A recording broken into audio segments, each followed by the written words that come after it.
Good morning students.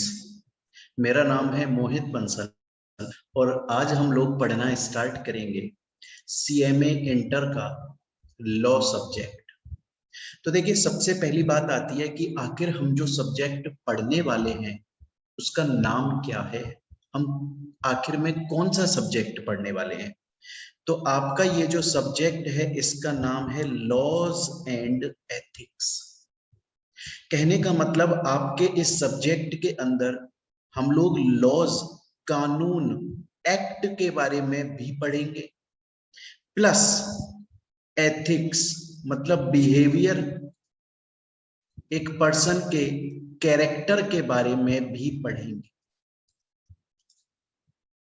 तो हम laws के बारे में भी पढ़ेंगे और एथिक्स के बारे में भी पढ़ेंगे।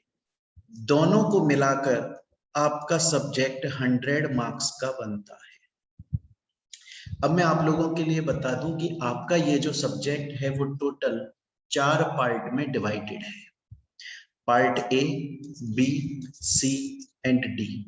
इन 4 पार्ट के अंदर 4 सेक्शंस के अंदर आपका सब्जेक्ट डिवाइडेड है। आपका जो पार्ट ए है वो बात करता है कमर्शियल लॉज के बारे में। सर, हम क्या पढ़ेंगे इन कमर्शियल लॉज के अंदर? इस पार्ट ए, सेक्शन ए के अंदर हमें कौन सा टॉपिक पढ़ना है, कौन सा चैप्टर पढ़ना है? तो कमर्शियल लॉज के अंदर हम लोग पढ़ते हैं contract act, sales of goods act, negotiable instrument act. ये सभी चीजें हम कमर्शियल लॉज के अंदर पढ़ेंगे। ऑल्दो आपने ये फाउंडेशन के अंदर भी पढ़ा हुआ है, बट इंटर के अंदर इसे डिटेल्ड फॉर्म में पढ़ा जाता है और ये 30 मार्क्स का कवर करता है, मतलब सब्जेक्ट का 30%। सेकंड पार्ट, सेकंड सेक्शन है इंडस्ट्रियल लॉज।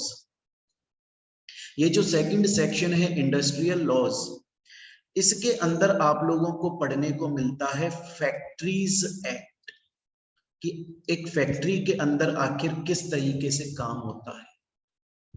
फैक्ट्री के अंदर कोई अगर लेबर काम कर रही है तो उसको क्या क्या फैसिलिटीज दी जाएंगी, उसकी सेफ्टी के लिए फैक्ट्री के अंदर क्या क्या रिक्वायरमेंट्स हैं, मिनिमम वेजेस। जो भी लेबर आपकी फैक्ट्री में काम कर रही है उसे मिनिमम कितनी तनख्वाह मिलेगी, उस तनख्वाह से नीचे, उस वेजेस, उस सैलरी, उस मेहनताना से नीचे उसको पैसा नहीं दिया जाएगा। एटलीस्ट उतना तो दिया ही जाएगा। प्रोविडेंट फंड, कि कंपनी के फैक्ट्री के अंदर जो भी लेबर काम कर रही है उसका प्रोविडेंट का पैसा भी कटेगा, जो कि जब वो काम छोड़ेगा तब उसे पूरा पैसा मिल जाएगा। ये सभी चीजें हम part B, section B industrial laws के अंदर पढ़ेंगे। ये है आपका 25 मार्क्स का। नेक्स्ट आता है कॉर्पोरेट लॉज। ये है कंपनी लॉ, कंपनी का लॉ। कंपनी कैसे बनाई जाती है, कैसे चलाई जाती है, कितने टाइप की कंपनीज होती हैं, कंपनी में कितने डायरेक्टर मेंबर्स होने जरूरी हैं, कब कब मीटिंग होना जरूरी है कंपनी की, मीटिंग कितने टाइप की होती है, ये सभी चीजें हम इस कंपनी लॉ के अंदर पढ़ेंगे। और ये है आपका 35 मार्क्स का सबसे ज्यादा मार्क्स का। और लास्ट में बचता है आपका एथिक्स, ये है आपके 10 मार्क्स का। तो इस तरीके से टोटल मिलाकर 100 मार्क्स का आपका ये सब्जेक्ट बनता है। तो ये तो हो गया आपके सब्जेक्ट के बारे में एक छोटा सा इंट्रोडक्शन। अब हम चलते हैं और आपका सब्जेक्ट स्टार्ट करते हैं। सबसे पहले हम लोग स्टार्ट करेंगे अपने पार्ट सी से, जिसको कॉर्पोरेट लॉ बोलते हैं या कंपनी लॉ भी बोलते हैं। और ये आपके 35 मार्क्स का है, 35 नंबर का है। अब यहां से हम पढ़ना शुरू करते हैं। सबसे पहली बात आती है कि सर, कंपनी लॉ, ये जो दो शब्द हैं, सर एक बार इनका मीनिंग समझा दो। आखिर कंपनी लॉ का मतलब क्या होता है? आप बोल रहे हो कि हम पार्ट सी, सेक्शन सी से पढ़ना शुरू कर रहे हैं, और हमारे सेक्शन सी का नाम है कंपनी लॉ। पहले सर स्टार्ट करने से पहले आप हमें इसका मतलब समझाओ। तो भैया लॉ जो है ना, लॉ उसका मतलब है कानून। देखिए ये जो आपको बुक यहां पर दिखाई दे रही है, इस बुक के अंदर रूल्स एंड रेगुलेशंस लिखे हुए हैं, टर्म्स कंडीशंस लिखी हुई हैं कि एक कंपनी कैसे बनाई जाती है, कैसे चलाई जाती है, कितनी टाइप की कंपनीज होती हैं, कंपनी में कितने मेंबर होने जरूरी हैं, कितने डायरेक्टर होने जरूरी हैं, मीटिंग कितनी होनी जरूरी है, कौन से टाइप की है, कब होनी जरूरी है, उसकी मीटिंग अगर हुई है तो उसका इंफॉर्मेशन, मीटिंग की इंटीमेशन गवर्नमेंट को कब दी जाएगी। ये सब चीजें हम इस लॉ के अंदर, कानून के अंदर, इस किताब के अंदर लिखी हुई है, इसे लॉ बोलते हैं। तो लॉ जो है उसका मतलब है set of rules and regulations, terms and conditions, जो कि एक कंपनी को फॉलो करनी है। ये तो हुआ। तो इस सब्जेक्ट के अंदर हम जो भी पढ़ेंगे, हम वो यही पढ़ेंगे कि कंपनी को कैसे काम करना चाहिए, क्या क्या रिक्वायरमेंट्स होती हैं, क्या क्या टर्म्स कंडीशंस होती हैं। ये तो मैंने आपको बताया कि हम इस सब्जेक्ट के अंदर ये सब चीजें पढ़ने वाले हैं। अब हम स्टार्ट करते हैं। देखिए कंपनी की डेफिनेशन समझाने से पहले हम लोग कंपनी की कैरेक्टरिस्टिक्स को समझेंगे। अभी मैं आपको डेफिनेशन नहीं बता रहा हूं कंपनी की, मैं आपको बोल रहा हूं पहले आप एक काम करें, कंपनी की कैरेक्टरिस्टिक्स को समझ लें। अगर हमें कैरेक्टरिस्टिक्स सही से समझ में आ गई तो डेफिनेशन हम खुद ब खुद बना लेंगे, हमें पढ़ने की या रटने की जरूरत नहीं है, खुद से डेफिनेशन बन जाएगी। तो हम कंपनी की कैरेक्टरिस्टिक्स को समझना स्टार्ट करते हैं। और इसमें सबसे पहली कैरेक्टरिस्टिक आती है आर्टिफिशियल पर्सन, कि कंपनी एक आर्टिफिशियल पर्सन है। मतलब कंपनी भी एक इंसान है। जिस तरीके से मेरी, आपकी, इस दुनिया में रह रहे सभी लोगों की खुद की एक आइडेंटिटी है, खुद का एक अस्तित्व है, वो खुद के नाम से जाने जाते हैं, हम खुद के नाम से कुछ भी कर सकते हैं, उसी तरह से कंपनी भी लॉ की आंखों में एक इंसान होती है। कंपनी भी अपने नाम से कुछ भी कर सकती है। कंपनी अपने नाम से किसी के साथ कॉन्ट्रैक्ट भी कर सकती है। कंपनी अपने नाम से किसी के ऊपर केस फाइल भी कर सकती है। कंपनी भी लॉ की आंखों में इंसान की तरह जिंदा होती है। सर ये तो समझ में आ गया, लेकिन आर्टिफिशियल पर्सन है कंपनी, लॉ इस बात को कब मानता है? देखिए इसका मैं एक एग्जांपल देता हूं, अब समझिए। सबसे पहली बात, अगर मैं आपसे ये बोलूं कि हमारा ये जो प्यारा भारत है, इसकी पॉपुलेशन कितनी है? आप बोलोगे सर 130 करोड़। 130 करोड़ लोग भारत में रहते हैं, क्योंकि गवर्नमेंट के रिकॉर्ड्स 130 करोड़ लोगों की पॉपुलेशन बताते हैं। लेकिन मैं आपको बता दूं, एक्चुअली में, असलियत में इंडिया की पॉपुलेशन, इंडिया की जनता, जनसंख्या 130 करोड़ से बहुत ज्यादा है। तो फिर ये हमारी जो गवर्नमेंट है, आखिर क्यों 130 करोड़ लोगों को ही इंडिया की पॉपुलेशन में काउंट करती है? क्यों 130 करोड़ से ऊपर की जो पॉपुलेशन है उसको इंडिया की गवर्नमेंट काउंट नहीं करती है? क्यों नहीं करती है?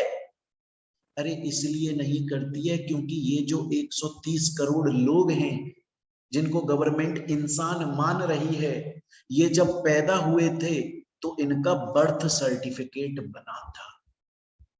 130 करोड़ से ऊपर के जो लोग हैं, उन लोगों ने कहीं भी खुद को रजिस्टर नहीं करवाया, कहीं भी उन्होंने खुद को रजिस्टर नहीं करवाया। आज उनके पास में उनका बर्थ सर्टिफिकेट नहीं है, आधार कार्ड नहीं है, वो जिंदा ही नहीं है। कानून ये मानने को तैयार ही नहीं है कि वो कभी पैदा हुए थे। कानून ये बोलता है यार तुम पैदा ही नहीं हुए थे, मेरे पास में तुम्हारा कोई रिकॉर्ड ही नहीं है, तुम्हारे पास कोई बर्थ सर्टिफिकेट ही नहीं है, मैं कैसे मान लूं कि तुम एक इंसान हो, तुम पैदा हुए थे। मेरे पास तो कोई गवर्नमेंट रिकॉर्ड है नहीं इस बात का। इसलिए गवर्नमेंट सिर्फ 130 करोड़ लोगों को इंसान मानती है, इंडिया की पॉपुलेशन में काउंट करती है, 130 करोड़ से ऊपर की जनता को काउंट नहीं करती है। इसका वजह ये है कि उन लोगों के पास में कोई बर्थ सर्टिफिकेट नहीं है, उनका खुद का कोई रजिस्ट्रेशन नहीं। आज वो लोग अपने नाम से एक सिम नहीं खरीद सकते। अभी कुछ दिनों पहले एक मूवी आई थी कागज, ये पंकज त्रिपाठी जी उसके अंदर मेन लीड एक्टर थे। आप उस मूवी को अगर देखोगे तो ये जो पंकज त्रिपाठी जी है ना, ये जिंदा होते हैं, लेकिन ये खुद को ये प्रूव नहीं, ये दुनिया को प्रूव नहीं कर पाते कि मैं जिंदा हूं। ये कोर्ट में जाते, अदालत में जाते हैं और जज से सामने बोल रहे हैं, जज उनके सामने खड़ा है, उनसे बोलते हैं पंकज त्रिपाठी की, जज साहब मैं जिंदा हूं, आप देखिए मैं जिंदा हूं। लेकिन जज बोलता है कि तुम्हारा कहीं पे रजिस्ट्रेशन नहीं है, गवर्नमेंट के किसी कागज में तुम्हारा कोई रजिस्ट्रेशन नहीं है, इसलिए मैं तुमको जिंदा नहीं मानता।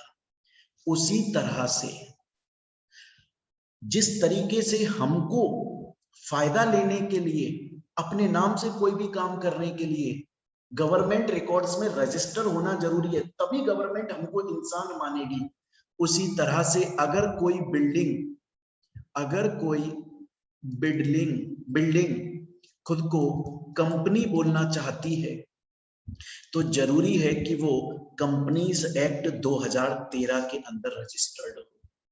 अगर आपने एक कंपनी ओपन करी और आपने उसे कंपनीज एक्ट 2013 में रजिस्टर करवा लिया तो फिर आपको कंपनी माना जाएगा। लेकिन आपने अगर कंपनी ओपन करी और आपने उसे कंपनीज एक्ट के अंदर रजिस्टर नहीं करवाया, कानून की आंखों में वो कंपनी कभी पैदा ही नहीं हुई, वो रजिस्टर ही नहीं हुई, वो कंपनी ही नहीं है, उसे कंपनी का दर्जा ही नहीं दिया जाएगा। तो अगर आप अपनी बिल्डिंग को कंपनी बोलना चाहते हैं, अपनी कंपनी को लीगल कंपनी बोलना चाहते हैं, तो जरूरी है कि वो कंपनीज एक्ट के अंदर रजिस्टर हो। अगर वो कंपनीज एक्ट के अंदर रजिस्टर हो जाएगी तो फिर उसे कंपनी के जितने भी बेनिफिट्स हैं, जो कैरेक्टरिस्टिक्स कंपनी को मिलती हैं, वो मिल जाएंगी। वो कंपनी एक आर्टिफिशियल पर्सन बन जाएगी, वो लॉ की आंखों में जिंदा हो जाएगी, पैदा हो जाएगी। स्टूडेंट बोलता है सर यहां तक की बात मुझे समझ में आ गई, आपकी यहां तक की बात मुझको ये चीज समझ में आ गई कि अगर आप कंपनी बोलना चाहते हैं तो जरूरी है कंपनीज एक्ट 2013 के अंदर रजिस्टर हो जाओ। लेकिन सर एक बात बताओ, सर एक एबीसी नाम की कंपनी है और वो तो 2013 से पहले ही ओपन हो गई थी, तो सर फिर वो कौन से एक्ट में रजिस्टर हुई होगी? यार उस टाइम पर कंपनीज एक्ट 1956 चलता था। सर अगर कोई कंपनी 1956 से पहले रजिस्टर हो गई थी तो उससे पहले जो कंपनीज एक्ट चलता था, अगर आप खुद को कंपनी बोलना चाहते हो आपको कंपनीज एक्ट के अंदर रजिस्टर होना पड़ेगा। अगर अभी बनी है कंपनी तो 2013 एक्ट में रजिस्टर होना पड़ेगा, कोई पुरानी कंपनी है तो उससे पहले वाले लॉ के अंदर रजिस्टर होना पड़ेगा। लेकिन कंपनी का दर्जा आपको तभी दिया जाएगा जब आप कंपनीज एक्ट में रजिस्टर होंगे, तब आप लॉ की आंखों में एक इंसान बन जाएंगे और अपने नाम से सब काम कर सकते हैं। ये हो गई हमारी पहली कैरेक्टरिस्टिक। अब हम चलेंगे हमारी सेकंड कैरेक्टरिस्टिक। देखिए मैंने अभी अभी आपको बोला कि मैं और आप नेचुरल पर्सन हैं, मतलब मैं और आप किसी के साथ कॉन्ट्रैक्ट कर सकते, किसी के साथ भी कॉन्ट्रैक्ट कर सकते हैं। लेकिन जब भी हम किसी के साथ में कॉन्ट्रैक्ट करते हैं तो उस कॉन्ट्रैक्ट के डॉक्यूमेंट पर साइन करना जरूरी है, अदरवाइज वो कॉन्ट्रैक्ट वैलिड लीगल नहीं होता जब तक उस पर साइन नहीं होते। और मैं और आप और कोई भी नेचुरल पर्सन कॉन्ट्रैक्ट कर सकता है। मैंने आपको बोला कंपनी एक आर्टिफिशियल पर्सन है, कंपनी अपने नाम से सब कुछ कर सकती है, तो कंपनी अपने नाम से कॉन्ट्रैक्ट भी कर सकती है, बिल्कुल कर सकती है, क्योंकि कंपनी भी एक इंसान है। वो लगवाते कि आर्टिफिशियल है, चल फिर नहीं सकती, लेकिन इंसान है, तो कंपनी भी अपने नाम से किसी के साथ कॉन्ट्रैक्ट कर सकती है। आप लोग जब सीएमए बन जाओगे तो आप गए कंपनी के अंदर जॉब लेने के लिए, और कंपनी जब आपको जॉब देगी तो आपके और कंपनी के बीच में कॉन्ट्रैक्ट बनेगा, जिसे अपॉइंटमेंट लेटर बोलते हैं। उस पर कंपनी ये लिखती है कि हम आपको कितनी सैलरी देंगे, कितनी छुट्टियां हैं, कितने और पर्क्स मिलेंगे, कितने आपको और बेनिफिट्स दिए जा रहे हैं कंपनी की तरफ से। कंपनी उस पे साइन करती है और आप अपनी तरफ से साइन करते हो, तब जाकर आप कंपनी के अंदर अपॉइंट हो जाते हो। कॉन्ट्रैक्ट हुआ ना आपकी और कंपनी के बीच में, तो कंपनी किसी के साथ कॉन्ट्रैक्ट तो कर सकती है, लेकिन जरूरी ये है कि जब भी कॉन्ट्रैक्ट होता है, कॉन्ट्रैक्ट पर सिग्नेचर करना जरूरी है। अब कंपनी ठहरी आर्टिफिशियल पर्सन, बिल्डिंग, वो साइन कैसे करेगी? तो कंपनी कैसे साइन करती है? साइन करने के लिए कंपनी के पास में होती है ये कॉमन सील। इस कॉमन सील को कंपनी बड़े जोर से लगा देती है जिस भी डॉक्यूमेंट पर उसे साइन करना है।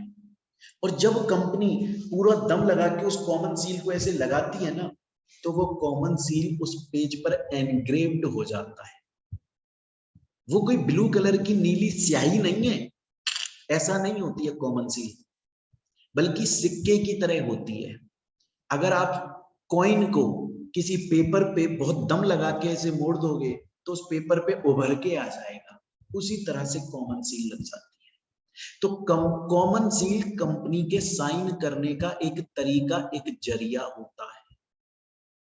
आपको पता है कॉमन सील को कंपनी में तिजोरी में रखा जाता है कि किसी के हाथ ना पड़ जाए, वरना फिर तो वो कंपनी की बैंड बजा देगा, पता नहीं किस डॉक्यूमेंट पर साइन कर लेगा। तो कॉमन सील को प्रॉपरली तिजोरी में रखा जाता है, प्लस कॉमन सील की रखवाली के लिए एक अलग से बंदा तक रहता है। इतनी इंपॉर्टेंट डॉक्यूमेंट है। तो अभी तक हमने पढ़ा कि कंपनी कॉन्ट्रैक्ट कर सकती है, अपने नाम से कॉन्ट्रैक्ट कर सकती है, कॉन्ट्रैक्ट करने के लिए वो कॉमन सील के थ्रू साइन करेगी, और कॉमन सील पे कंपनी का नाम और एड्रेस लिखा रहता है। क्वेश्चन अब ये आता है, देखो एग्जाम्पल के तौर पे अगर हम एग्जाम्पल देखें इसका, अगर हम इस चीज का यहाँ पर एग्जाम्पल देखें तो देखिए एक कंपनी है, उसका नाम है मोटू पतलू कंपनी लिमिटेड। वो कंपनी एक दूसरी कंपनी छोटा भीम कंपनी लिमिटेड, इससे कॉन्ट्रैक्ट करना चाहती है, किसी भी प्रकार का कॉन्ट्रैक्ट। मान लो कि ये मोटू पतलू कंपनी लिमिटेड छोटा भीम कंपनी से 50 चेयर खरीदना चाहती है, इसके लिए कॉन्ट्रैक्ट कर रही है। तो ये कॉन्ट्रैक्ट का डॉक्यूमेंट प्रिपेयर किया गया, और इस कॉन्ट्रैक्ट के डॉक्यूमेंट पर ये कंपनी अपनी तरफ से और ये कंपनी अपनी तरफ से साइन करेगी, कैसे? कॉमन सील की फॉर्म में, और कॉन्ट्रैक्ट हो जाएगा, सिंपल। तो कॉमन सील कंपनी के साइन करने का एक तरीका होता है।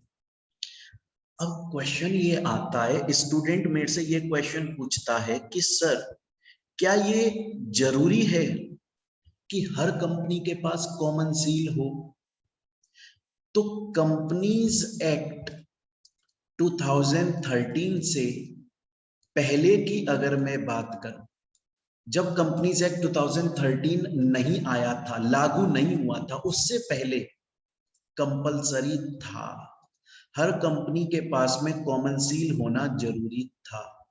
लेकिन कंपनीज एक्ट 2013 आने के बाद में अब ऑप्शनल हो गया है। अगर कोई कंपनी कॉमन सील रखती है तो उसकी मर्जी है, नहीं रखती है तो कोई प्रॉब्लम वाली बात नहीं है। स्टूडेंट बोलता है ये समझ में आ गया सर। सर मुझको ये समझ में आ गया कि सर कॉमन सील रखना कंपलसरी नहीं है, ऑप्शनल है, कोई कंपनी रखे तो रखे, ना रखे तो ना रखे, कोई टेंशन वाली बात नहीं है। पर सर एक डाउट है, अगर वो कंपनी कॉमन सील नहीं रख रही है तो सर फिर वो किसी कॉन्ट्रैक्ट पर साइन कैसे करेगी? तो अगर किसी कंपनी ने कॉमन सील नहीं रखा तो उस कंपनी के अगर 2 डायरेक्टर्स उस डॉक्यूमेंट पे साइन कर देंगे तो मान लिया जाएगा कि कंपनी ने साइन कर दिया, ऐसा मान लिया जाएगा। स्टूडेंट बोलता है चलिए ठीक है सर, आपकी बात को मैं यहां तक समझ गया, लेकिन सर फिर भी मेरा एक क्वेश्चन है। सर सपोज करिए ये जो मोटू पतलू कंपनी है, ये जो मोटू पतलू कंपनी है सर, इसके अंदर टोटल 12 डायरेक्टर है। आपने बोला अगर कॉमन सील नहीं है तो 2 डायरेक्टर अगर साइन कर देंगे तो मान लेंगे कंपनी ने साइन कर दिया। सर मोटू पतलू कंपनी में तो 12 डायरेक्टर है, लेकिन सर उन 12 में से 11 डायरेक्टर कंपनी के काम से विदेश गए हुए हैं, इंडिया में सिर्फ एक डायरेक्टर प्रेजेंट है। सर अब कैसे करेगी वो कंपनी साइन? समझ रहे हो आप? देखो इस बात को मैं और अच्छे से लिख के बताता हूं कि जो कंपनी है उसके पास में कॉमन सील नहीं है, उसके टोटल कितने डायरेक्टर्स हैं? 12, जिनमें से अभी 11 डायरेक्टर्स प्रेजेंट नहीं है क्योंकि वो बाहर हैं कहीं पे कंपनी के काम से। अभी सिर्फ एक डायरेक्टर ही प्रेजेंट है। तो फिर उस केस में सर ये कंपनी कैसे सिग्नेचर करेगी किसी कॉन्ट्रैक्ट पर? तो भैया अगर 2 डायरेक्टर भी प्रेजेंट नहीं है तो कंपनी का अगर एक डायरेक्टर एंड एक कंपनी सेक्रेटरी सिग्नेचर कर देता है तो मान लिया जाएगा कि कंपनी ने साइन कर दिया। तो या तो कॉमन सील हो, कॉमन सील नहीं है तो 2 डायरेक्टर साइन कर दे, वो 2 डायरेक्टर भी प्रेजेंट नहीं है तो एक डायरेक्टर और एक सीएस साइन कर दे तो भी मान लिया जाएगा कंपनी ने सिग्नेचर कर दिया। यहां तक हम लोगों ने 2 कैरेक्टरिस्टिक पढ़ ली, artificial person and common seal. अब हम चलते हैं आगे। नेक्स्ट आता है कंपनी के पास में एक और कैरेक्टरिस्टिक है, परपेचुअल सक्सेशन। बहुत आराम से समझिएगा, ये जो परपेचुअल शब्द है ना, इसका मतलब होता है लगातार, लगातार, कंटिन्यू, लगातार। और सक्सेशन शब्द का मतलब होता है सक्सेस, सफलता पाना, अपने उद्देश्य, अपने पर्पस, अपने एम, अपने ऑब्जेक्टिव के लिए लगातार चलते रहना जिससे आपको सक्सेस मिले। अब ये क्या बोलता है परपेचुअल सक्सेशन, एक बार इसको समझे। देखिए ये है रिलायंस कंपनी और सलमान खान इस कंपनी के मेंबर हैं। अब सलमान खान ने कंपनी की मेंबरशिप छोड़ दी, यार रिलायंस कंपनी बंद हो जाएगी क्या? सलमान खान आज रिलायंस कंपनी के मेंबर हैं, उन्होंने रिलायंस कंपनी की मेंबरशिप छोड़ दी, रिलायंस कंपनी बंद हो जाएगी? नहीं होगी यार।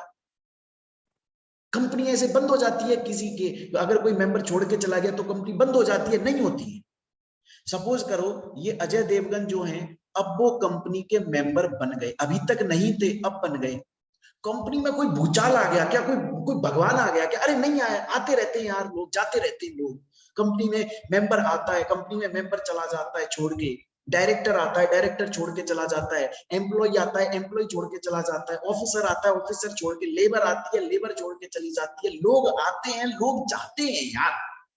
कंपनी किसी के आने जाने से बंद नहीं हो जाती है, कंपनी लगातार चलती है अपने ऑब्जेक्टिव को अचीव करने के लिए। कल को आप लोग मान लीजिए जब सीएमए बनोगे, मान क्या लो बनोगे, ऑब्वियस बात है, जब आप सीएमए बन जाओगे, आपने किसी, मान लीजिए आपने रिलायंस कंपनी के अंदर जॉब करी और आपने 2 साल बाद में कंपनी छोड़ दी, यार वो रिलायंस कंपनी बंद नहीं हो जाएगी आपके छोड़ने से। यही होता है परपेचुअल सक्सेशन का मतलब, कि कंपनी के अंदर मेंबर्स आएंगे, कंपनी के अंदर मेंबर्स जाएंगे, कंपनी के अंदर और भी लोग, डायरेक्टर वायरेक्टर सब लोग आएंगे और जाएंगे। यार कंपनी बंद नहीं होती किसी के लिए, कंपनी परपेचुअल लगातार चलती रहती है सक्सेस पाने के लिए, अपने उद्देश्यों को अचीव करने के। तो हमने 3 कैरेक्टरिस्टिक पढ़ ली कि कंपनी आर्टिफिशियल पर्सन है, common seal and perpetual succession. अब हम चलते हैं हमारी नेक्स्ट कैरेक्टरिस्टिक पर। नेक्स्ट कैरेक्टरिस्टिक है आपकी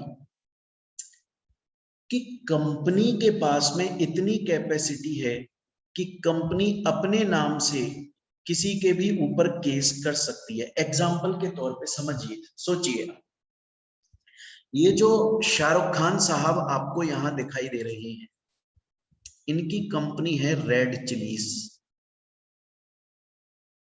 और ये है सलमान खान जी। सपोज करिए, मैं बहुत सिंपल सा आपसे, देखिए मैं एक सिंपल सा क्वेश्चन पूछ रहा हूं कि शाहरुख खान की जो कंपनी है रेड चिलीज,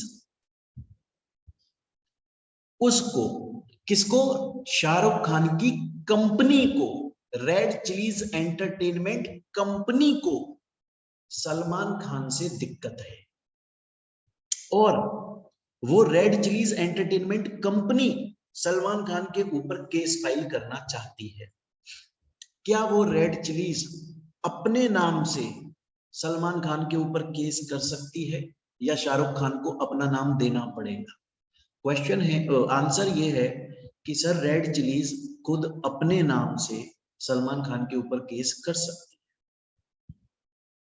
अगर सलमान खान को रेड चिलीज से कोई दिक्कत है तो सलमान खान रेड चिलीज के ऊपर केस कर सकता है, शाहरुख खान को बीच में फंसाने की जरूरत नहीं, क्योंकि कंपनी आर्टिफिशियल पर्सन है, कंपनी खुद एक इंसान है, कंपनी की खुद की एक आइडेंटिटी है, कंपनी का खुद का जीएसटी नंबर होता है, कंपनी खुद अपना टैक्स नंबर लेकर चलती है, कंपनी खुद अपना बैंक अकाउंट लेकर चलती है, कंपनी अपने नाम से सब काम कर सकती है। तो कंपनी अपने नाम से किसी के ऊपर केस भी फाइल कर सकती है, कोई और कंपनी के ऊपर डायरेक्टली केस फाइल कर सकता है। एग्जाम्पल के तौर पे समझिए कि मैं मोहित बंसल, मुझको रिलायंस से प्रॉब्लम है, मुझे किससे प्रॉब्लम है, रिलायंस से, तो मैं डायरेक्टली रिलायंस पे केस फाइल कर सकता हूं, मुझे अंबानी जी को बीच में घसीटने की जरूरत नहीं है। इसी तरह से रिलायंस को अगर मुझसे प्रॉब्लम है, रिलायंस डायरेक्टली मुझ पे केस कर सकता है, अंबानी जी को बीच में आने की जरूरत नहीं है, क्योंकि कंपनी के पास में इतनी पावर है कि वो अपने नाम से सब काम कर सकती है। तो कंपनी अपने नाम से किसी के ऊपर केस भी फाइल कर सकती है। तो अभी तक हम लोगों ने 4 कैरेक्टरिस्टिक पढ़ी। कंपनी आर्टिफिशियल पर्सन है, मतलब रजिस्ट्रेशन कंपलसरी है, कंपनी के पास कॉमन सील है, वो ऑप्शनल है, रखे तो रखे, ना रखे, अगर नहीं है तो 2 डायरेक्टर साइन कर देंगे, 2 डायरेक्टर प्रेजेंट नहीं है तो 1 डायरेक्टर 1 सीएस। इसके बाद में परपेचुअल सक्सेशन का मतलब है कंपनी लगातार अपने ऑब्जेक्टिव को अचीव करने के लिए चलती रहती है, और उसके बाद में कैपेसिटी है, कंपनी अपने नाम से कुछ भी कर सकती है। नेक्स्ट आता है नेशनलिटी। अब ये समझाने के लिए पहले मैं आप लोगों से एक क्वेश्चन पूछना चाहूंगा, 2 क्वेश्चन। पहला क्वेश्चन, मैं और आप, Mohit Bansal and all students, मैं और आप नेचुरल पर्सन हैं जी, और हमारे पास में नेशनलिटी भी है। हम किस देश के रहने वाले हैं, किस देश के अंदर नेशनलिटी मिली हुई है, इंडिया के अंदर। ऐसा क्यों? क्योंकि हम इंडिया में पैदा हुए और हमने वहीं की नेशनलिटी ली। अब मेरा क्वेश्चन, एक ओयो नाम की कंपनी है, और ये ओयो जब पैदा हुई, जब पहली बार बनाई गई, जब इसे इनकॉर्पोरेट किया गया, तब इसे हमारे प्यारे भारत में रजिस्टर करवाया गया, इंडिया में। तो इसका मेन रजिस्टर्ड ऑफिस इंडिया के अंदर है। हालांकि ओयो कंपनी का बिजनेस बहुत बढ़ चुका है, और ओयो कंपनी ने अपनी बहुत सारी ब्रांचेस इंडिया से बाहर खोली हैं, जैसे यूएसए में, चाइना में, जापान में, लेकिन वो ब्रांच हैं। लेकिन जब ओयो पहली बार पैदा हुई तब वो उसका मेन रजिस्टर्ड ऑफिस इंडिया में है। मेरा आप बच्चों से क्वेश्चन है कि ओयो को आप कहाँ की कंपनी बोलोगे? आप ओयो को अमेरिकन कंपनी या चाइनीज कंपनी या जापानीज कंपनी बोलोगे या फिर इंडियन कंपनी बोलोगे? आपका जवाब होगा कि सर हम ओयो को इंडियन कंपनी बोलेंगे, क्योंकि सर कंपनीज के पास में भी नेशनलिटी होती है हम इंसानों की तरह। वो अलग बात है कि कंपनी को उस देश की नेशनलिटी दी जाती है जहां पर कंपनी का रजिस्टर्ड ऑफिस है, जहां कंपनी पैदा हुई है, उस देश की नेशनलिटी दी जाती है कंपनी को। और दूसरा एग्जांपल लो, एक कंपनी है अमेजॉन, वो कंपनी कहां पैदा हुई आपको शायद पता होगा, वो अमेरिका की कंपनी है। ऑल्दो उसने अपनी ब्रांचेस पूरी दुनिया में खोली हुई हैं, all over the world, almost पूरी दुनिया में उसने खोली हुई, लेकिन फिर भी उसको अमेरिकन कंपनी बोलते हैं क्योंकि पहली बार वो अमेरिका में बनी थी। तो अभी तक हम लोगों ने 5 कैरेक्टरिस्टिक्स पढ़ ली। एक तो पढ़ा आर्टिफिशियल पर्सन, देन पढ़ा कॉमन सील, देन पढ़ा परपेचुअल सक्सेशन, देन पढ़ी कैपेसिटी अपने नाम से केस करने की, और देन पढ़ लिया नेशनलिटी। अब हम चलते हैं अपनी नेक्स्ट कैरेक्टरिस्टिक पर।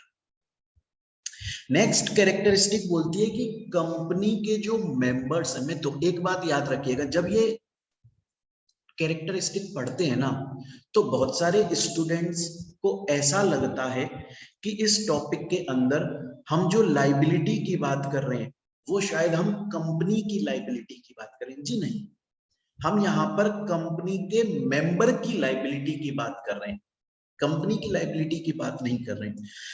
अब बहुत ध्यान से सुने आप, कंपनी के जो मेंबर्स हैं उनकी लायबिलिटी लिमिटेड भी हो सकती है, या फिर कंपनी के मेंबर्स की लायबिलिटी अनलिमिटेड भी हो सकती है। तो जो कंपनी के अंदर मेंबर बनता है ना, जो बंदा, वो उसकी लायबिलिटी की एक लिमिट भी हो सकती है कि तुमको बस इतनी ही लायबिलिटी है, तुम बस इतने के लिए ही जिम्मेदार हो, या फिर कोई लायबिलिटी की लिमिट ना हो, अनलिमिटेड। कंपनियां दोनों टाइप की होती हैं, लिमिटेड और अनलिमिटेड। अब आप बोलोगे सर लिमिटेड अनलिमिटेड इसको समझाओ। तो लिमिटेड में भी कंपनियां दो टाइप की होती हैं, एक होता है लिमिटेड बाय शेयर्स, एक होता है लिमिटेड बाय गारंटी। एग्जांपल से समझेंगे हम इसको, बहुत आराम से ध्यान से सुनिए। ये है रिलायंस कंपनी, और इस कंपनी ने खुला ये बोला हुआ है कि भैया हम तो लिमिटेड बाय शेयर्स हैं। खुला बोल रखा है, पहले ही चीटिंग नहीं करती कंपनी, बोल रखा है हम तो लिमिटेड बाय शेयर्स हैं भैया। और कंपनी का एक शेयर 100 रुपए का है, ठीक साहब। अब हमारे MS धोनी जी जो हैं वो बोले कि मैं रिलायंस कंपनी के 10 शेयर खरीद रहा हूं। तो कितने शेयर खरीदे? 10। एक शेयर कितने रुपए का है? 100 रुपए का। टोटल MS धोनी ने कितने रुपए के शेयर खरीद लिए? 1000 रुपए के। क्लियर ये चीज यहां तक? अब रिलायंस कंपनी आज वाइंड अप हो रही है, बंद हो रही है। और जब भी कोई कंपनी बंद होती है ना, तो कंपनी के ऊपर जो उधार होता है वो कंपनी को पहले चुकाना पड़ता है, तब बंद। आज आपने कोई दुकान खोली और भगवान ना करे आपकी दुकान बंद हो रही है, तो आपके ऊपर जिस जिसका उधार है पहले वो चुका दो और अपनी दुकान बंद कर लो। सिंपल बिजनेस का ये रूल है। तो रिलायंस कंपनी बंद हो रही है और कंपनी की लायबिलिटी 100 करोड़ बनती है, मतलब कंपनी के ऊपर 100 करोड़ का उधार है, मतलब रिलायंस कंपनी को 100 करोड़ रुपया पेमेंट करना है। अब समझिएगा, मेरा क्वेश्चन आपसे यह है कि रिलायंस कंपनी बंद हो रही है और उसकी लाइबिलिटी 100 करोड़ रुपए है, लेकिन हमारे जो MS धोनी इस कंपनी के मेंबर हैं, उनकी लाइबिलिटी कितनी होगी? उनकी लाइबिलिटी सिर्फ 1000 रुपए के लिए होगी। ऐसा क्यों? अगर कोई कंपनी लिमिटेड बाय शेयर्स है तो उस कंपनी का मेंबर जो होता है उसकी लाइबिलिटी सिर्फ उतने अमाउंट के लिए होती है जितने अमाउंट के उसने शेयर्स होल्ड किए। MS धोनी ने यहां पर 1000 रुपए के शेयर्स होल्ड किए हैं, इसलिए MS धोनी की लाइबिलिटी सिर्फ 1000 रुपया बनती है। चाहे से रिलायंस की लाइबिलिटी 100 करोड़ हो, इस बात से कोई फर्क नहीं पड़ता। अगर कंपनी लिमिटेड बाय शेयर्स है तो मेंबर जब जो मेंबर है उसने जितने रुपए के शेयर होल्ड करे उतने की उसकी लाइबिलिटी है। अब इसमें एक और चीज सपोज करो, धोनी ने 500 रुपये पहले ही पे कर दिए थे। शेयर लेते वक्त धोनी ने 500 रुपये पे कर दिए थे, 500 रुपये अभी बचे हैं, तो धोनी की लाइबिलिटी सिर्फ इन 500 रुपये की है। क्योंकि हमने बोला मेंबर की लाइबिलिटी कितनी होती है? जितने रुपए के उसने शेयर होल्ड करे हैं, लेकिन उसमें से अगर उसने कुछ अमाउंट पेमेंट कर दिया तो बचा हुआ पैसा ही उसकी लाइबिलिटी बनती है। समझ रहे? बहुत सिंपल बात है। आप सोचिए कि मैं मोहित बंसल, मैंने एक सेलर से, दुकानदार से क्रेडिट पे सामान परचेज किया और वो सामान है 100 रुपए का, जिसमें से 50 रुपए मैं पहले ही पे कर चुका था। आज वो दुकानदार मुझसे कितने रुपए ले सकता है? मैं कितने रुपए देने के लिए लायबल हूं? सिर्फ 50 रुपए, जो अनपेड है, जो मैंने अभी तक पे नहीं किए, मेरी उतने की ही तो लाइबिलिटी बनेगी। सेम उसी तरीके से रिलायंस जो कंपनी है, उसने MS धोनी को अपना प्रोडक्ट बेचा शेयर, उस पर जो पैसा बाकी है उतने के लिए उसकी लाइबिलिटी बनती है। मैंने बोला लिमिटेड बाय शेयर्स के अलावा कंपनी होती है लिमिटेड बाय गारंटी। अब इसका एग्जांपल सुनो, एक मिनट।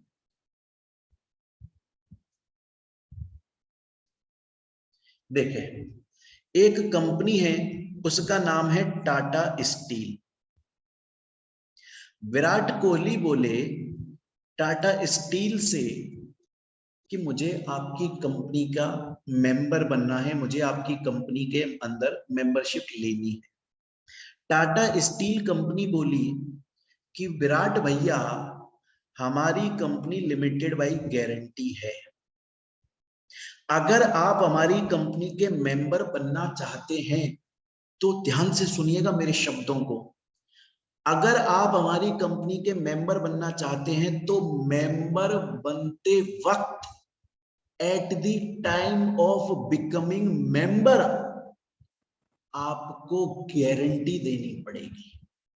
आपको राइटिंग में लिख के देना पड़ेगा कि कल को अगर हमारी कंपनी बंद होने पर आ जाती है तो आप अपनी जेब से हमें कितना पेमेंट करोगे, हमारी कितने रुपए से मदद करोगे, हेल्प करोगे। मेंबर बनते वक्त आपको गारंटी देनी पड़ेगी। ये बोल रहा है, इसको समझ नहीं आया, ये क्रिकेटर आदमी है, ये बोल रहा है मतलब गारंटी, इससे क्या होगा, क्या मैं गारंटी दे दूंगा? बोला भैया, अगर हमारी कंपनी वाइंड अप होती है तो आपको वो गारंटीड अमाउंट हमें पेमेंट करना होगा, क्योंकि हमारे ऊपर भी तो कोई लाइबिलिटी आएगी ना, हम अपनी लाइबिलिटी चुकाएंगे तो आप हमारी हेल्प कर दो। विराट कोहली ने 50,000 रुपए की गारंटी दे दी। सपोज कीजिए आज ये टाटा स्टील कंपनी बंद होने पर आ गई और इसकी लाइबिलिटी बनती है 50 करोड़। 50 करोड़ रुपया इसको अपने लोगों को पेमेंट करना है। क्वेश्चन ये आता है कि विराट कोहली की लाइबिलिटी कितनी बनती है? विराट कोहली की लाइबिलिटी सिर्फ 50,000 रुपए की बनती है, सिर्फ 50,000 रुपए की। इसके अलावा विराट कोहली की लाइबिलिटी नहीं बनती है, सिर्फ 50,000 रुपए की लाइबिलिटी बनती है विराट कोहली की। सर ऐसा क्यों? क्योंकि अगर कंपनी लिमिटेड बाय गारंटी है तो इंसान ने मेंबर बनते वक्त जितनी गारंटी दी थी उतने की ही उसकी लाइबिलिटी बनेगी। तो ये तो हो गई लिमिटेड बाय शेयर्स और लिमिटेड बाय गारंटी। अब आ जाते हैं अनलिमिटेड पर। कपिल शर्मा जी बोले आदित्य बिरला ग्रुप कंपनी से कि मैं आपकी कंपनी का मेंबर बनना चाहता हूं। आदित्य बिरला ग्रुप बोले कि हमारी कंपनी अनलिमिटेड लाइबिलिटी कंसेप्ट पर काम करती है, सोच लो अगर बनना चाहते हो बन जाओ, हमें दिक्कत नहीं है। कपिल शर्मा हमारी कंपनी का मेंबर बन रहा है, बढ़िया बात है। लेकिन साहब हमारी कंपनी जो है वो अनलिमिटेड लाइबिलिटी के कंसेप्ट पे काम करती है। बोले इसका मतलब क्या है, क्या बोलना चाह रहे हो, खुल के बोलो, साफ साफ बोलो हमसे ये बात। कपिल शर्मा बोला अपने अंदाज में। तो बिरला ग्रुप बोला सुनो कपिल जी, कल को अगर हमारी कंपनी बंद होने पर आ गई तो भाई साहब हम आपकी पर्सनल असेट तक बेच देंगे अपनी कंपनी का पेमेंट करवाने के लिए। आपकी लाइबिलिटी की कोई लिमिट नहीं होगी। आप बोलोगे रुक जाओ, ना ना ना, आपका घर बेच देंगे, आपकी दुकान बेच देंगे, आपके कपड़े बेच देंगे। अगर आप एक्चुअल में लॉ में पढ़ोगे ना, कंपनीज एक्ट में ये लाइन लिखी है क्लियरली कि मेंबर के घर के बर्तन तक बेचे जा सकते हैं कंपनी की लाइबिलिटी का पेमेंट करने के लिए, अगर कंपनी अनलिमिटेड कंपनी। ये लिखा हुआ है क्लियरली लॉ के अंदर कि मेंबर के घर के बर्तन तक बेचे जा सकते हैं, कोई लिमिट नहीं है। एक्चुअली में हुआ भी था 2012 के अंदर एक कंपनी थी, वो अनलिमिटेड कंपनी थी, दिल्ली के अंदर उसका ऑफिस था। उसके कुछ मेंबर्स जो कि उस कंपनी के एम्प्लॉइज भी थे, वो गुड़गांव से, जो कि आज के टाइम पे गुरुग्राम बोला जाता है, दिल्ली के अंदर आ रहे थे काम करने के लिए। बीच रास्ते में 9:30 बजे उनको रोककर उनकी स्कूटी, उनकी कार, उनकी वॉचेस, इवन उनके कपड़े तक उतरवा लिए थे, क्योंकि अनलिमिटेड लाइबिलिटी थी, लिमिट नहीं थी इसकी। तो अभी तक हम लोगों ने कितनी कैरेक्टरिस्टिक पढ़ ली? हमने पढ़ ली 6 characteristic. Company artificial person, then उसके बाद में कॉमन सील, देन इसके बाद में परपेचुअल सक्सेशन, देन उसके बाद में कैपेसिटी है अपने नाम से केस करने की, देन उसके बाद में नेशनलिटी, एंड देन उसके बाद में कंपनी के मेंबर्स की लाइबिलिटी। अब इसके बाद में हम नेक्स्ट आ जाते हैं अपनी लास्ट कैरेक्टरिस्टिक, बहुत ही इंपॉर्टेंट कैरेक्टरिस्टिक, सबसे most important characteristic, separate legal entity. अब मैं जब भी सेपरेट लीगल एंटिटी पूछता हूं ना बच्चों से कि ये क्या होती है, तो बच्चे हमेशा इसका एक जवाब देते हैं, जबकि इसके 2 कंसेप्ट होते हैं, 2 जवाब होते हैं इसके, लेकिन बच्चा एक ही देता है। ज्यादातर ऐसा हुआ है, बच्चा बोलता है सर इसका मतलब है कि कंपनी की खुद की आइडेंटिटी है, जिन लोगों ने कंपनी को बनाया वो लोग अलग है, कंपनी अलग है, कंपनी अपने नाम से सब काम कर सकती है, सेपरेट लीगल एंटिटी, अपने नाम से सब काम कर सकती है, लॉ की आंखों में इंसान की तरह जिंदा है। ये है पहला कंसेप्ट और ये सही है। लेकिन इस सेपरेट लीगल एंटिटी का एक और कंसेप्ट होता है, उसे बड़े ध्यान से सुने, और मैं उसको समझाने के लिए डायरेक्टली आपको एग्जाम्पल पे ले जाना चाहूंगा। सपोज करिए ज्ञान सागर क्लासेस एक कंपनी है, देखो लिखा हुआ है कि एक कंपनी है, और मैं मोहित बंसल इस कंपनी का ओनर हूं। अब ज्ञान सागर क्लासेस एक कंपनी है और मैं इस कंपनी का ओनर हूं, मालिक हूं। ये कंपनी क्या करती है? पढ़ाती है स्टूडेंट को। क्योंकि मैं इस कंपनी का मालिक हूं, तो मैंने एक रूल बनाया हुआ है और मैंने ये बोला हुआ है कि हर टीचर कम से कम 5 मिनट पहले ही क्लास में आ जाएगा। क्लास स्टार्ट होने से पहले ही 5 मिनट पहले आ जाएगा। मतलब क्लास अगर 10 बजे शुरू हो रही है तो 9:55 पे टीचर आ जाएगा क्लास में। ये मैंने रूल बनाया, मैं मालिक हूं। अच्छा, मैं टीचर भी हूं, ज्ञान सागर क्लासेस कंपनी का मैं मालिक हूं, मैंने रूल बना दिया, लेकिन मैं टीचर भी हूं, मैं पढ़ाता भी हूं, 2-3 घंटे पढ़ाता हूं मैं। अब मेरा क्वेश्चन आपसे ये है जब मैं टीचर हूं, मैं पढ़ा रहा होता हूं, क्या ये रूल मुझ पर भी एप्लीकेबल होगा? क्या मुझको भी 5 मिनट पहले आना पड़ेगा क्लास में? ऐसा नहीं हो सकता क्या यार कि मैं आधे घंटे बाद में आऊं, आके पढ़ाऊं नहीं, यूट्यूब पे वीडियोस बना लूं, इसके अलावा अपना कुछ पर्सनल काम कर लूं, बच्चे क्वेश्चन पूछें तो उन्हें समझाऊं नहीं? ऐसा नहीं हो सकता। अगर मैं ऐसा करूंगा ना, तो पता है स्टूडेंट क्या बोलेगा? ध्यान से सुनिएगा। स्टूडेंट बोलेगा, बोला सर आप ओनर हो?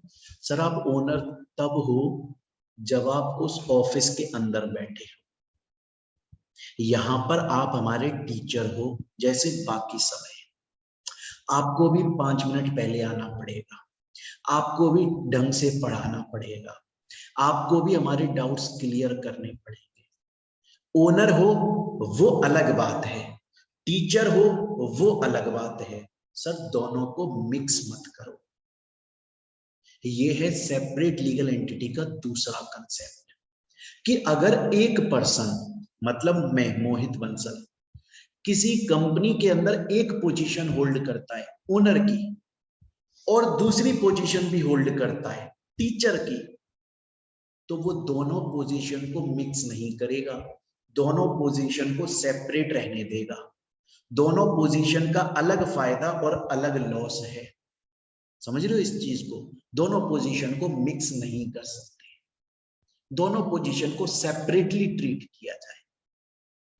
इस पॉइंट को समझाने के लिए एक केस लॉ मैं आपको समझाऊंगा, बहुत इंपॉर्टेंट केस लॉ है, ध्यान से देखें। ये है सैलमोन का केस लॉ, बहुत ध्यान से देखिए। केस का नाम है salmon versus salmon company limited. कहानी सुनिएगा बड़े ध्यान से। एक सैलमोन नाम का आदमी था, लेदर के जूते बनाया करता था। उसने कंपनी ओपन करी, कंपनी का नाम रखा सैलमन कंपनी लिमिटेड। ये कंपनी पब्लिक कंपनी थी। सर पब्लिक क्यों, कैसे पता चला? वो मैं फ्यूचर में बताऊंगा, वो आपको समझा दूंगा मैं बहुत डिटेल में, है ना, कि अगर लास्ट में लिमिटेड शब्द आता है तो वो कंपनी पब्लिक होती है। अभी सिर्फ इतना सुनो, सैलमन नाम का एक आदमी था जो कि लेदर के बूट्स बनाने का काम किया करता था। उसने एक कंपनी ओपन करी, उसका नाम रखा सैलमन कंपनी लिमिटेड, जो कि एक पब्लिक कंपनी थी। अब मैं आपको बता दूं, बाकी हम पढ़ेंगे बाद में, कि पब्लिक कंपनी के अंदर कम से कम 7 मेंबर होने जरूरी है, एटलीस्ट 7 मेंबर्स का होना जरूरी है। तो इसने क्या किया, सैलमन बड़ा दिमागदार था, एक तो खुद बन गया, और बाकी के 6 इसने अपने फैमिली मेंबर्स लेकर आ गया। टोटल 7 घर के बंदे घुसा दिए, कंपनी के शेयर्स होल्ड कर लिए, डिवेंचर्स होल्ड कर लिए। तो कहानी एक बार दोबारा से सुन लें यहां तक। सैलमन नाम का एक आदमी था, लेदर के जूते बनाया करता था। उसने सैलमन कंपनी लिमिटेड नाम से कंपनी खोली। कंपनी पब्लिक थी, जिसमें कम से कम 7 मेंबर होने जरूरी हैं। एक खुद बना, बाकी के 6 अपने फैमिली मेंबर्स को लेकर आ गया। कंपनी के शेयर डिवेंचर होल्ड कर लिए। कंपनी फ्रॉड करना स्टार्ट हो गई।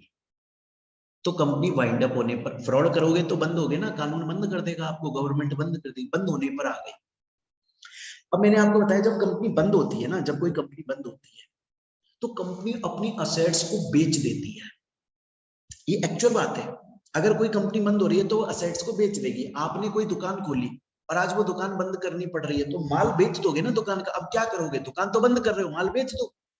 तो अगर कोई कंपनी बंद होती है, कंपनी सब बेच देती है, पंखे वंखे लाइट कुर्सी सब बेच देती है, एक एक चीज बेच देती है, और कैश इकट्ठा कर लेती है, कैश, जिससे वो अपने लाइबिलिटी होल्डर को पेमेंट कर सके, क्रेडिटर को, डिवेंचर होल्डर को, और वो बाकी के जितने लोग कंपनी से पैसा मांगते हैं उनको दे सके।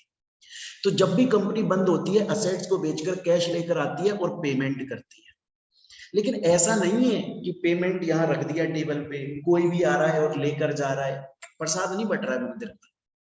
एक सीक्वेंस है कानून के अंदर, वो फाइनल में पढ़ोगे आप सीक्वेंस। लेकिन मैं अभी आपको बता दूं, वो जो सीक्वेंस है ना, उसमें डिवेंचर होल्डर्स को अनसिक्योर्ड क्रेडिटर से पहले पेमेंट मिलता है। किसको पहले मिलता है? डिवेंचर होल्डर को। किससे पहले? अनसिक्योर्ड क्रेडिटर से पहले। ये कानून बोलता है।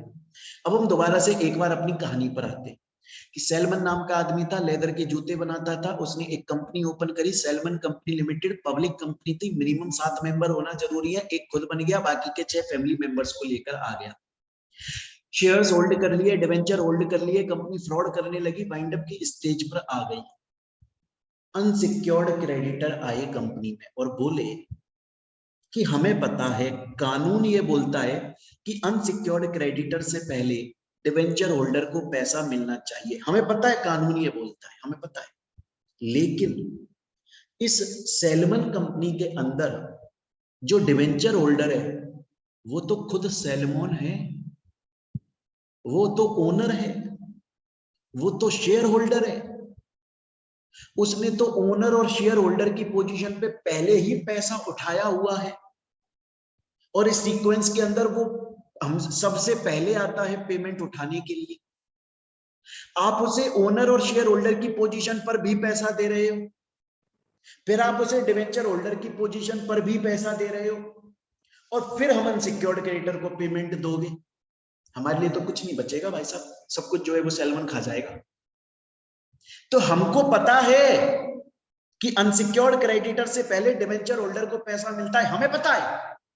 लेकिन इस कंपनी में जो सैलमन है वो सैलमन ओनर भी है, शेयर होल्डर भी है।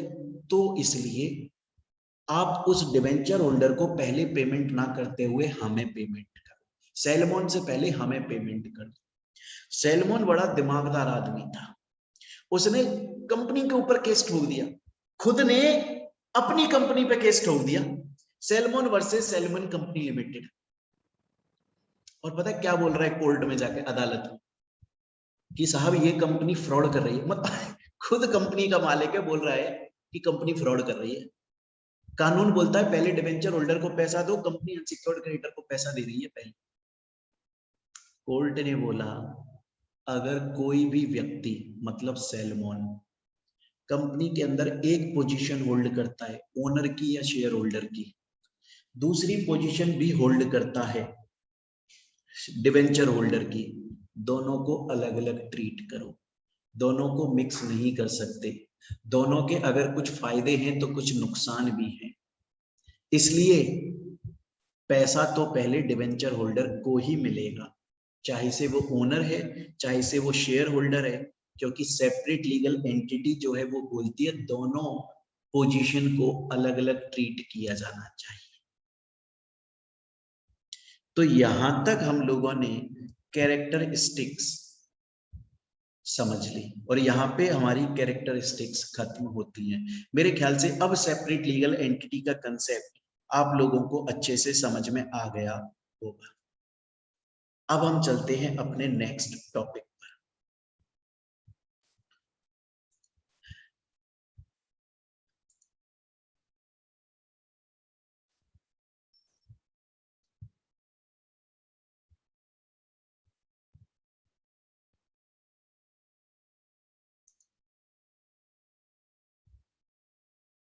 अब देखिए हमारा जो नेक्स्ट टॉपिक है वो है लिफ्टिंग अप और पायर्सिंग कॉर्पोरेट वेल। बहुत ध्यान से पढ़ेंगे इस टॉपिक को, बहुत ही इजी टॉपिक है और ऐसा नहीं है कि इस टॉपिक की हेडिंग सुन के डर जाओ, ना ना डरना नहीं है, अपने ध्यान से पढ़ना, बहुत इजी है। देखो सबसे पहली बात आती है कि सर लिफ्टिंग अप, सर इस शब्द का मतलब क्या है? इसका मतलब है उठाना, लिफ्ट अप करना। आप मॉल में जाते हो तो लिफ्ट क्या करती है? आपको नीचे से ऊपर उठा के ले जाती है, लिफ्ट अप। सेम मतलब होता है पियर्स करने का। पियर्स करने का मतलब वैसे होता है छेद करना, मतलब पता लगाना, सच का पता लगाना, है ना, छेद करना, सच का पता लगाना।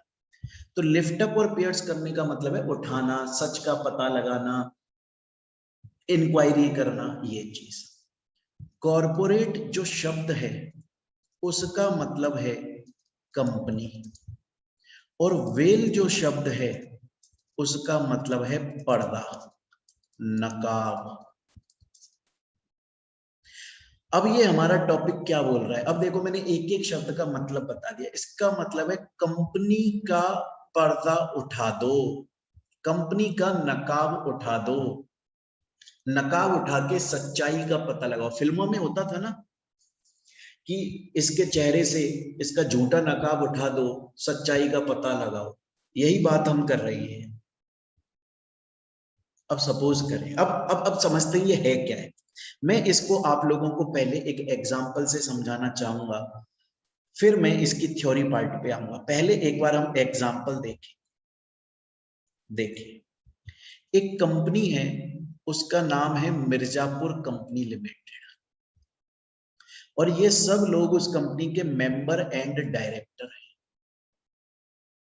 उस कंपनी का एक मेंबर है, उसका नाम है मुन्ना त्रिपाठी। ये उस कंपनी का मेंबर है, बड़ा चालाक आदमी है ये मेंबर। ये कंपनी के अंदर पर्सनल फ्रॉड कर रहा है।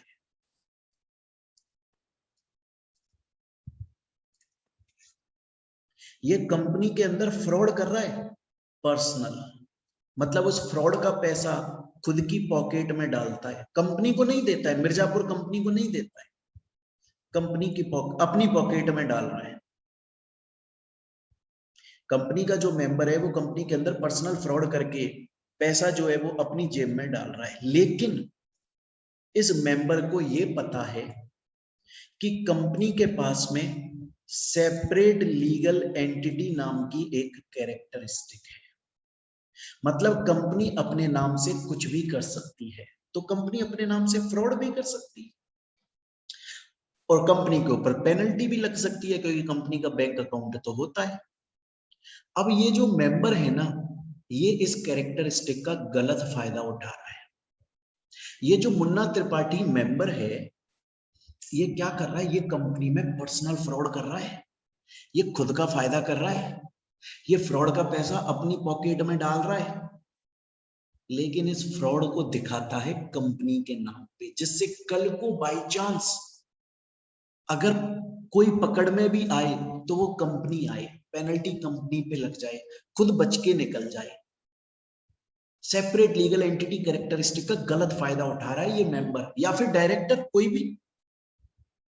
लेकिन लीगल अथॉरिटी को डाउट हो गया, अरे यार ये जो कंपनी है ना, इसके अंदर ये जो फ्रॉड हुआ है वो कंपनी ने नहीं किया, वो कंपनी के मेंबर या डायरेक्टर ने फ्रॉड किया है, कंपनी ने नहीं किया है, ऐसा मान लो।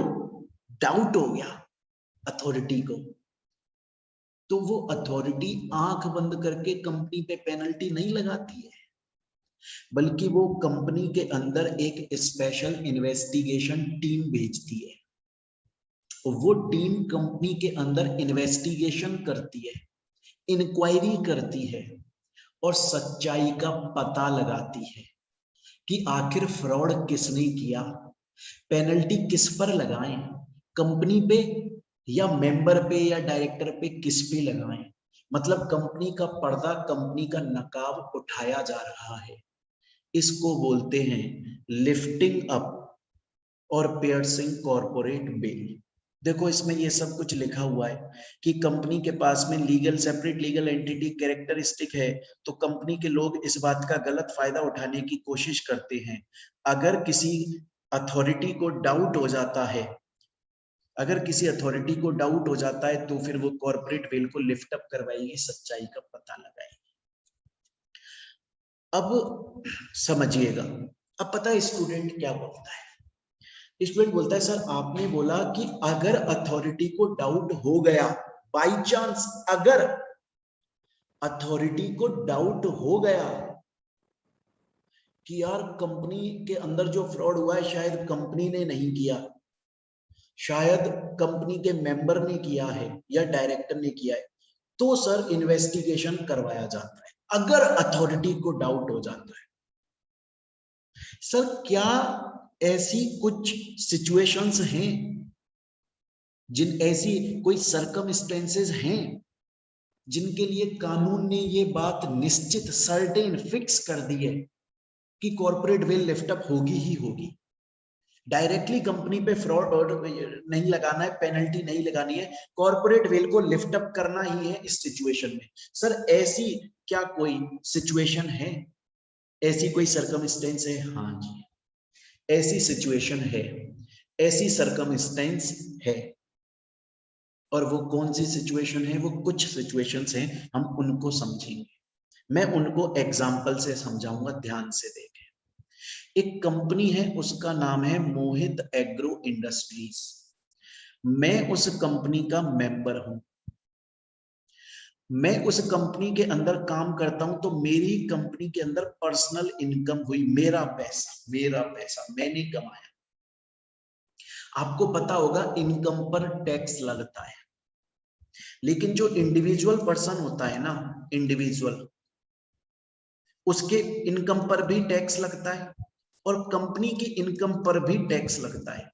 लेकिन कंपनी को बहुत सारी एग्जम्पशंस मिल जाती हैं, टैक्स के अंदर छूट मिल जाती है बहुत सारी कंपनी को।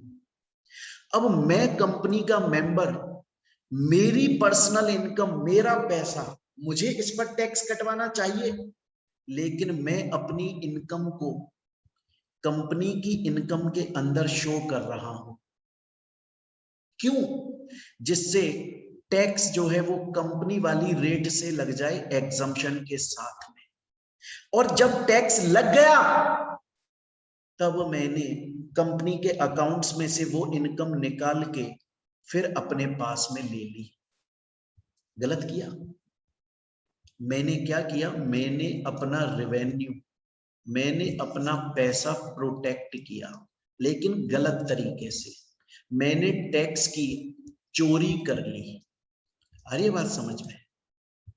अब आप सोचिए, ये फ्रॉड दिख कहां पे रहा है?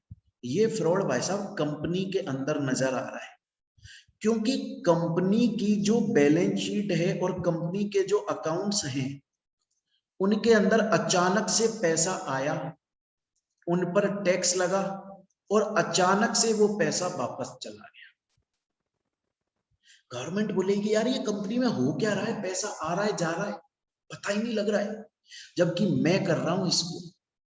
तो अगर ऐसे कोई भी मेंबर या डायरेक्टर अपने रेवेन्यू को प्रोटेक्ट करने के लिए गलत काम करता है, टैक्स की चोरी करता है, टैक्स को बचाता है, तो कॉर्पोरेट वेल को लिफ्ट अप किया ही जाता है। ये वो सिचुएशन है जिसमें लिफ्ट अप करती ही करती है गवर्नमेंट। पहली सिचुएशन।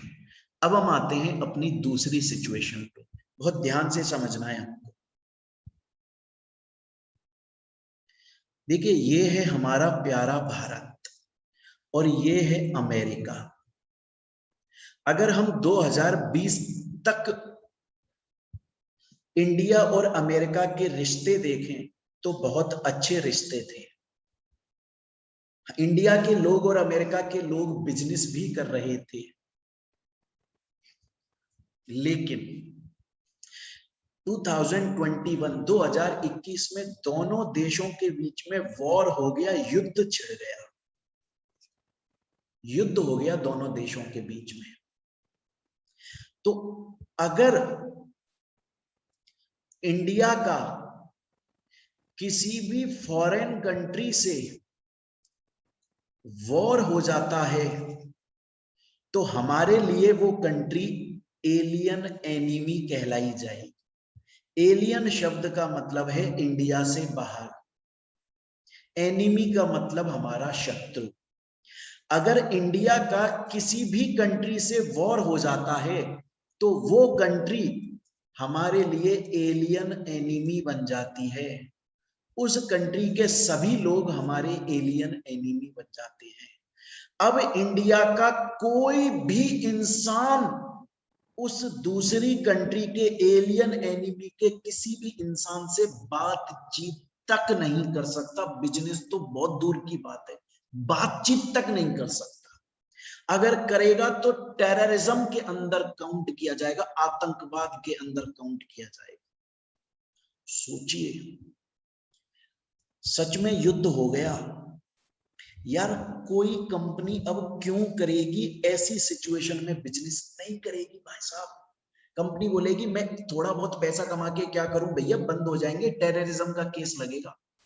लेकिन सोचिए ऐसी सिचुएशन में भी बिजनेस चल रहा है, तो भैया ये कंपनी नहीं कर रही है, कंपनी के चेहरे को दिखाकर कंपनी का मेंबर या डायरेक्टर कर रहा है ये बिजनेस, पर्सनल पैसा कमा रहा है, नाम दिखा रहा है कंपनी का। एक काम करो, कॉर्पोरेट वेल को लिफ्ट अप करो। तो ये हो गया हमारी सेकंड सिचुएशन। अब हम चलते हैं हमारी थर्ड सिचुएशन पर। नेक्स्ट सिचुएशन आती है कि कंपनी के अंदर अगर फ्रॉड हो रहा है और लगता है मेंबर डायरेक्टर कर रहे हैं, तो कॉर्पोरेट वेल को लिफ्ट अप कर लो, या फिर पब्लिक का इंटरेस्ट बचाने के लिए कॉर्पोरेट वेल को लिफ्ट अप कर लो। इसके बाद में फिफ्थ पॉइंट है, वो इंपॉर्टेंट है, उसको समझिएगा।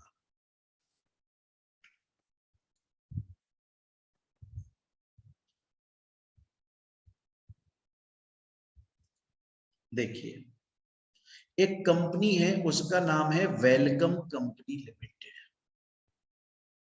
और नाना पाटेकर जी उस कंपनी के कंपनी सेक्रेटरी हैं।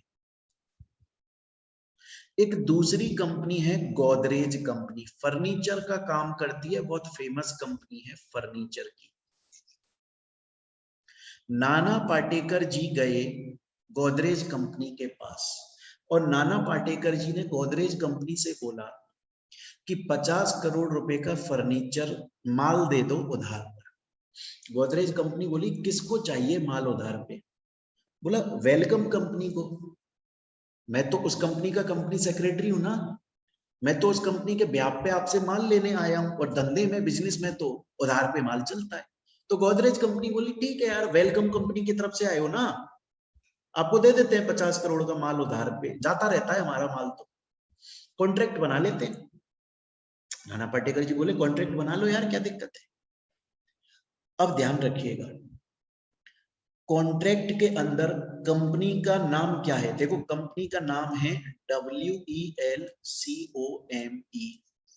ये कंपनी का नाम है।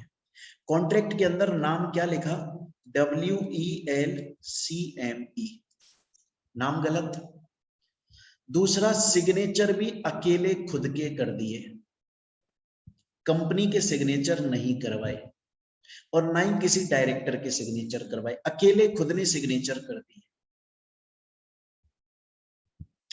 तो कॉन्ट्रैक्ट जो बनाया गया वो बना तो कंपनी के नाम पर है, लेकिन सही नहीं है, क्योंकि कंपनी का नाम भी उसमें सही नहीं लिखा, और साइन भी खुद कर दिए, कंपनी के साइन नहीं करवाए।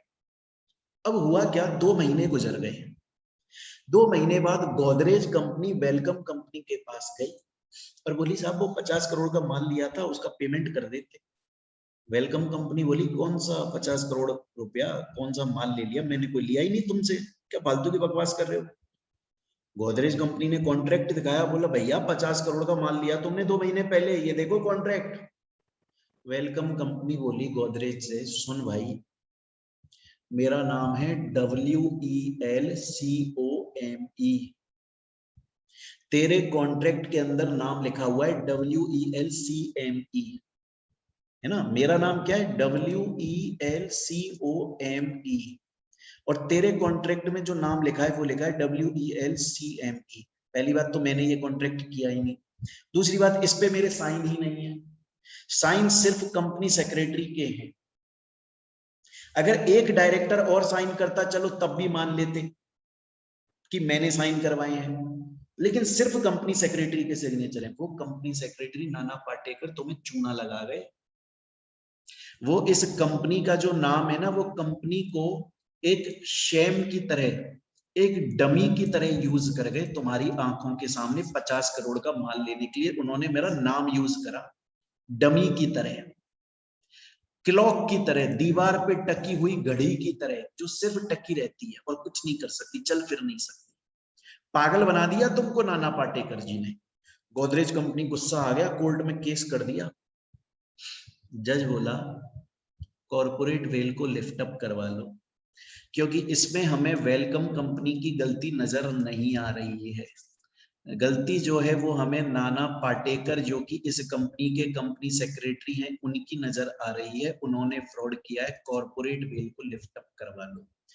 तो हमने कौन कौन सी सिचुएशन में कॉर्पोरेट वेल को लिफ्ट अप किया? एक तो हमने किया कोई टैक्स की चोरी करके अपना पैसा बचा रहा है, दूसरा एलियन एनिमी के साथ में रिश्ता रख रहे हो, तीसरा अगर फ्रॉड को बचा रही हो, चौथा पब्लिक पॉलिसी को बचा रही हो, नेक्स्ट कंपनी का नाम एक डमी की तरह यूज करते हो, नेक्स्ट कंटेम्प्ट ऑफ कोर्ट, मतलब कोर्ट ने ऑर्डर पास किया कि कंपनी को ऐसा करना है, लेकिन कंपनी ने ऐसा नहीं किया,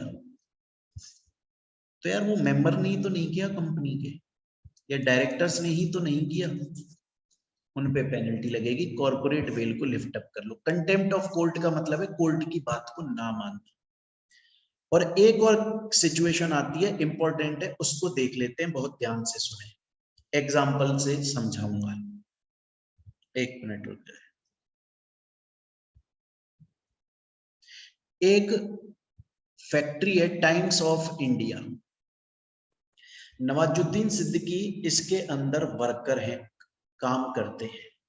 कोई अगर नवाजुद्दीन सिद्दीकी का फैन हो तो प्लीज नाराज मत होइएगा, मुझको ये पिक्चर मिली, मतलब ये फोटो मुझको मिल गई थी, इसलिए मैंने यूज कर लिया, बाकी मैं खुद उनका बहुत बड़ा फैन। एक फैक्ट्री है टाइम्स ऑफ इंडिया, उसके अंदर ये वर्कर है, काम करते करते इनके चोट लग गई है, तो एक एक्ट है, उस एक्ट को बोलते हैं वर्कमैन कंपनसेशन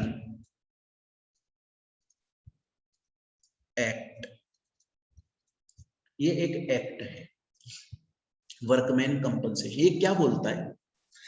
ये बोलता है कि अगर कोई भी वर्कर कंपनी के अंदर काम कर रहा था और काम करते करते अगर वो इंजर्ड हो जाता है, घायल हो जाता है, तो फिर वो फैक्ट्री उस वर्कर को कंपनसेशन देगी, क्योंकि कंपनी का काम करते हुए उसके लगी, कंपनसेशन देगी। तो इस बात को ध्यान में रखते हुए नवाजुद्दीन सिद्दीकी कंपनी के अंदर गए और बोले कि साहब कंपनसेशन दे दो। कंपनी के जो मेंबर्स और डायरेक्टर्स थे उन्होंने मना कर दिया कि अब कोई कंपनसेशन नहीं मिलेगा, चलो यहां से। नवाजुद्दीन सिद्दीकी साहब ने कोर्ट में केस फाइल कर दिया।